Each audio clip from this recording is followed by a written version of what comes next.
Root चक्रा हमारे आधार यानी हमारे बेसिक्स को मजबूती देता है। अध्यात्म में हम इसे अपने कार्मिक लेसन से भी जोड़ सकते हैं, अपने पिछले जन्म के कर्मों से भी जोड़ते हैं। यानी हम अपने पिछले जन्म में क्या क्या करके आए हैं उसका हिसाब किताब भी रूट चक्रा में ही स्थित होता है। रूट चक्रा से हमारी स्टेबिलिटी देखी जाती है, रूट चक्रा से हमारी अर्थिंग देखी जाती है, मैनिफेस्टेशन देखा जाता है। अगर किसी व्यक्ति का रूट चक्रा ओवर एक्टिव है तो वो इंसान किसी से भी नहीं डरेगा। ना उसे कानून का डर होगा, ना उसे भगवान का डर होगा, ना उसे इंसानियत का डर होगा। वो इंसान जो मन में आएगा, चाहे गलत हो चाहे सही हो, वो जज नहीं करेगा। वो उसे जो करना है वो करेगा। उसके अंदर कोई डर नहीं होगा क्योंकि वो अपने रूट से नहीं जुड़ा। वो व्यक्ति खुद भी झगड़ालू प्रवृत्ति का होगा, बहुत ज़्यादा गुस्सा, एग्रेशन, घर में कलह कलेश करने वाला इंसान होगा। बहुत ज़्यादा सेक्सुअल डिज़ायर्स होंगी उसकी, वो उन्हीं चीज़ों में अटक कर रहेगा। कॉन्फिडेंस, ओवर कॉन्फिडेंस होगा, हर चीज़ के लिए ओवर कॉन्फिडेंस होगा। दूसरों की रिस्पेक्ट नाम की चीज़ वो इंसान नहीं जानता होगा।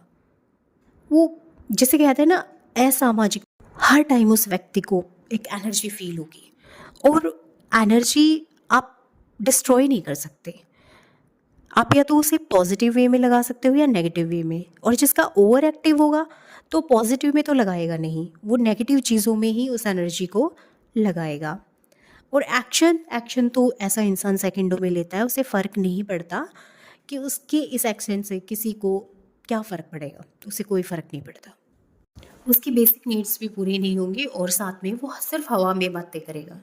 हर इंसान से वो हवा में बातें करेगा। बहुत से लोग देखे होंगे ना आपने, करना धरना उन्हें कुछ नहीं होता लेकिन वो हमेशा हवा में बात करते हैं, बड़ी बड़ी फेंकते हैं, बड़ी बड़ी बातें करते हैं।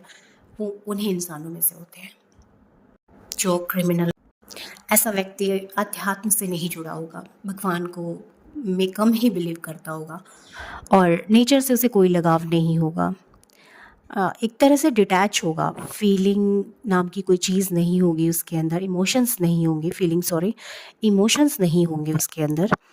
Emotionless person maximum. And in सब बातों से हमें पता चलता है कि हमारा रूट चक्रा बैलेंस होना कितना ज़रूरी है। जिनका रूट चक्रा बैलेंस होगा ना वो नेचर लवर होंगे, उन्हें प्रकृति से बहुत प्रेम होगा और प्रकृति उन्हें बहुत ही अच्छे तरीके से हील करेगी। वो जो लोग जिनका बैलेंस होता है रूट चक्रा, वो अवेयर रहते हैं, यानी वो लोग प्रेजेंट में रहते हैं। वो अपने प्रेजेंट मोमेंट को जीते हैं, अपना 100% वो प्रेजेंट मोमेंट को देते हैं। आपने सुना ही है, आजकल हर वीडियो में यही बताते हैं कि अपने प्रेजेंट मोमेंट में रहो, उसे जियो। तो रूट चक्रा जिसका बैलेंस होगा वो प्रेजेंट मोमेंट में रहेगा, अपने प्रेजेंट मोमेंट को वो इंजॉय करेगा। ऐसे इंसान में लेट गो करने की पावर होती है, वो चीज़ों को जल्दी लेट गो कर देता है, दूसरों को माफ़ कर देता है, खुद को माफ़ कर देता है। अब हमें पता तो चल गया कि रूट चक्रा से हमें क्या क्या पावर्स मिलती हैं, हमारी लाइफ, हमारे रिलेशनशिप किस तरीके से इफेक्ट होते हैं। अब बात आती है कि रूट चक्रा को बैलेंस कैसे करें। तो यहाँ पर मैं आपको 2-3 चीज़ें ऐसी बताऊंगी जिससे आप अपने रूट चक्रा को बैलेंस कर सकते हैं। डेली हैबिट्स में वो चीज़ें लाकर आप अपनी रूट चक्रा को बैलेंस कर सकते हैं।